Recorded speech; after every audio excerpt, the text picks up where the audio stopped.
જય શ્રી કૃષ્ણ। જો સવારમાં દ્વિજા કે હાલ મમ્મી મારી સાથે રહીને તો ઢીંગલાને તો બિચારાને નાય ધોઈ નાખ્યો હાબુ વિના નો દ્વિજાએ।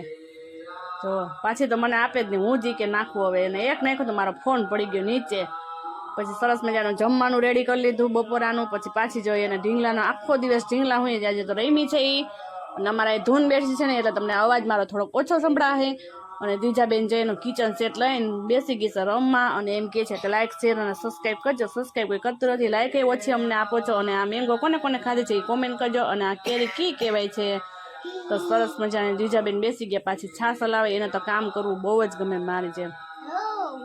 પછી સરસ મજાનું ચોરી પલાળેલું શાક હતું અને બેસી ગયા બધા અમે બપોરા કરવા। મારે તો નહોતું જમવું, બીજાને તો જમવું જ ન હોય। કોઈ નહીં, માથામાં મહેંદી નાખી અને પછી વાડી આવી ગયા। વાડીએ ધાણી ખાતી દ્વિજા ઉઠીને એને સીધી લઈ હતા। અમારી માંડવી કેવી છે જો, સરસ મજાની માંડવી એકદમ લીલું છમ વાતાવરણ છે અને સરસ મજાની કાળી કાળી એવી છે।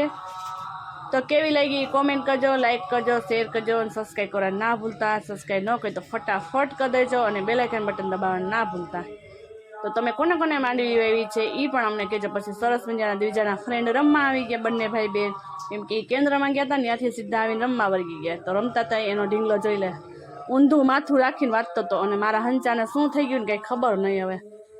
પછી બધું રેડી કરીને બેસી ગયા અમે વારું પાણી કરવા। તો પપ્પા તો થાકીને તે થઈ ગયા હતા અને સાંજે ગયા બિલાડી રમવા દ્વિજાને જાવું તો કેવી લાગી કોમેન્ટ કરજો।